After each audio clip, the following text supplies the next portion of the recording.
Hello everyone, welcome to channel learn with ease.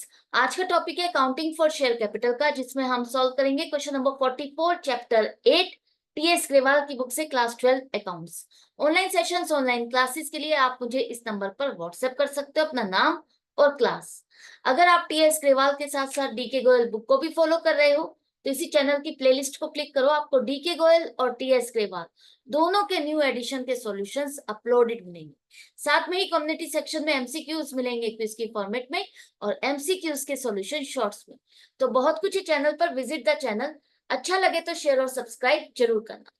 Question में दिया है कि भूषण लैम्प्स लिमिटेड एक कंपनी है जिसने शर्मा एंड कंपनी की कुछ एसेट्स और लाइबिलिटी को टेक ओवर किया, जिसके लिए इसने पेमेंट कैश या बैंक से नहीं की, अपने ही कंपनी के शेयर्स इसको अलॉट किए। आपको इन सबकी जर्नल एंट्रीज करनी। तो जर्नल एंट्रीज बनाने से पहले हमें कुछ वर्किंग करनी होगी। हमें देखना होगा जो भूषण लैंप लिमिटेड सामान खरीद रहा है उस सामान की वैल्यू क्या है। जैसे प्लांट 7 लाख रुपए का, स्टॉक 9 लाख रुपए और लैंड एंड बिल्डिंग 12 लाख रुपए की इसने खरीदी, जो कि टोटल वैल्यू बनती है 28 लाख। लेकिन साथ में इसने क्रेडिटर्स को भी टेक ओवर किया। क्रेडिटर्स मतलब लाइबिलिटी जिसकी पेमेंट शर्मा एंड कंपनी को करनी थी, लेकिन अब शर्मा एंड कंपनी के बिहाफ पर भूषण लैंप लिमिटेड पे करेगा। जैसे ये एसेट उसने खरीदी उसी तरह से ये लाइबिलिटी भी इसकी हो गई, 2 लाख रुपए की इसको पे करनी पड़ेगी। तो एक तरह से ये 2 लाख रुपए शर्मा एंड कंपनी को ही ये पे कर रहा है। ये लाइबिलिटी है जो कि शर्मा एंड कंपनी को पे करनी थी, उसके बिहाफ पर ये पेमेंट कर रहा है। तो ये लाइबिलिटी किसकी है? शर्मा एंड कंपनी की, जो भूषण लैंप पे कर रहा है। तो नेट एसेट क्या होगी?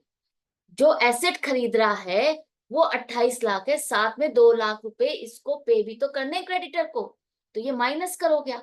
इसका मतलब इस एसेट की वैल्यू 26 लाख रुपए है। जब भी आप किसी लाइबिलिटी को भी साथ में टेक ओवर करते हो तो उससे आपकी एसेट की वैल्यू घट जाती है कि इस एसेट के साथ ये लाइबिलिटी भी तो आपको पे करनी है। तो जब पे करोगे तो ये आपका पैसा ये भी तो जा रहा है, तो आपकी एसेट की वैल्यू क्या होगी? 26 लाख हो गई। अब 26 लाख की चीज को खरीदने के लिए आपने पेमेंट कितनी की? क्वेश्चन में सीधा सीधा नहीं लिखा। क्वेश्चन में लिखा है कि उसके लिए भूषण लैंप लिमिटेड ने 30,000 शेयर्स उसको अलॉट किए 100 रुपए की वैल्यू वाले। तो 100 रुपए की फेस वैल्यू वाले 30,000 शेयर्स अगर उसने अलॉट किए तो इसके शेयर्स की वैल्यू क्या हो गई? 30 लाख रुपए। वो अपनी कंपनी में उसको 30,000 शेयर्स अलॉट करके दे रहा है, जिस पर फुल्ली पेड अप माना जाएगा, जिस पर 100 रुपए जो इसको मिलने चाहिए थे ये माने जाएंगे कि शर्मा एंड कंपनी ने पूरे दे दिए। शर्मा एंड कंपनी को इस पर 1 रुपया भी नहीं देना। इससे माना जाएगा कि शर्मा एंड कंपनी ने पूरे 30 लाख रुपए दे दिए। अब मान लो यही शेयर्स ये पब्लिक को ऑफर करती 30,000, तो कंपनी भूषण लैम्प्स लिमिटेड के पास कितना पैसा इकट्ठा होता? 30 लाख रुपए, जो कि 30 लाख रुपए इसने शर्मा एंड कंपनी से लिए बिना ही उसको अलॉट कर दिए। क्यों? क्योंकि उसने उसकी एसेट खरीदी। लेकिन एसेट 26 लाख की है और हम शेयर्स उसको 30 लाख रुपए के बराबर के दे रहे हैं, जिस पर हमें 30 लाख रुपए का पैसा इकट्ठा होना था। तो परचेज कंसिडरेशन 30 लाख रुपए हो गई, पैसा आप 30 लाख रुपए दे रहे हो, और नेट एसेट जो एसेट खरीदी वो 26 लाख। तो जो चीज खरीद रहे हो उसकी वैल्यू कम है लेकिन आप पैसे ज्यादा दे रहे हो, तो वो डिफरेंस क्या है? वो 4 लाख का डिफरेंस आपकी गुडविल है। इसका मतलब जो आप एक्स्ट्रा पेमेंट कर रहे हो वो आपने उसकी गुडविल परचेज करने के लिए दी है। तो जब एसेट से ज्यादा आप उसकी पेमेंट करो तो वो आपकी गुडविल है, वो एक्स्ट्रा पेमेंट आपने गुडविल के लिए की। यहाँ तक क्लियर है?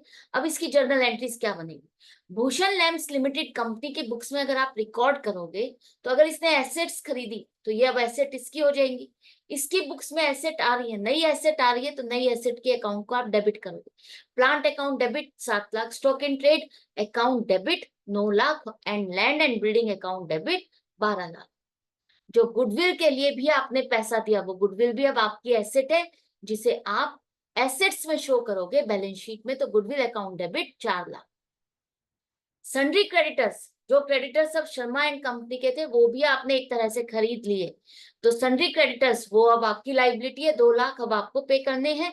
तो वो क्रेडिटर्स भी अब आपकी ही बैलेंस शीट में लाइबिलिटी साइड पर शो करे जाएंगे। शर्मा एंड कंपनी को आपने क्या डिसाइड किया, कितनी पेमेंट डिसाइड की, 30 लाख रुपए। तो 30 लाख रुपए से इसके अकाउंट को आप क्रेडिट करोगे कि इतना पैसा हमें देना है। इससे हमें यही पता चलता है ना, आपने 30,000 शेयर्स उसको अलॉट किए, इसका मतलब हमारी परचेज कंसिडरेशन 30 लाख रुपए पे सेटल हुई है, डील फिक्स हुई है। अब ये 30 लाख रुपए आपको उसे देने हैं, तो शर्मा एंड कंपनी अकाउंट को डेबिट करो 30 लाख से। और आपने इसके बदले इसको क्या पेमेंट की है, बैंक या कैश से तो पेमेंट की नहीं, आपने अपने शेयर्स दिए हैं, और ये शेयर्स फुल्ली पेड अप है। तो पहले एक ही बार में आप ये लेके चलोगे कि पूरा पैसा आ गया, तो to equity share capital account को आप क्रेडिट करो 30 लाख रुपए से, आपकी शेयर कैपिटल 30 लाख रुपए से बढ़ गई। मान लो यही शेयर्स का पैसा आप इकट्ठा करते और एसेट ही परचेज करते ना, तो यही मान के चलो कि शर्मा एंड कंपनी आपकी कंपनी के शेयर्स खरीदना चाहती थी, और उसके लिए कैश में पेमेंट करने के बजाय उसने आपको एसेट दी। तो आपस में इंटरचेंज क्या हुआ, एक दूसरे की एसेट हुई। तो शेयर्स के बदले में आपने उससे एसेट खरीदी और आपने उसको शेयर से अलॉट किए, तो शेयर कैपिटल आपकी अदर देन कैश के कंसंट्रेशन में आपकी शेयर कैपिटल बढ़ गई। यहाँ पर कैश नहीं मिला लेकिन दूसरी एसेट आपको मिली, उसकी वजह से आपने उसको शेयर से लौट किए। तो ये कॉन्सेप्ट जो था, आई होप आपको अच्छे से समझ में आ गया किस तरह से प्रेजेंट करना है, क्या एंट्रीज होगी, कंफ्यूजन खत्म हो गई होगी। तो इसी तरह से कनेक्टेड रहो, मिलते हैं नेक्स्ट वीडियो में नेक्स्ट क्वेश्चन के साथ प्रैक्टिस के लिए। अच्छा लग रहा है तो लाइक का बटन जरूर से प्रेस करना, अपने फ्रेंड्स में भी शेयर करना।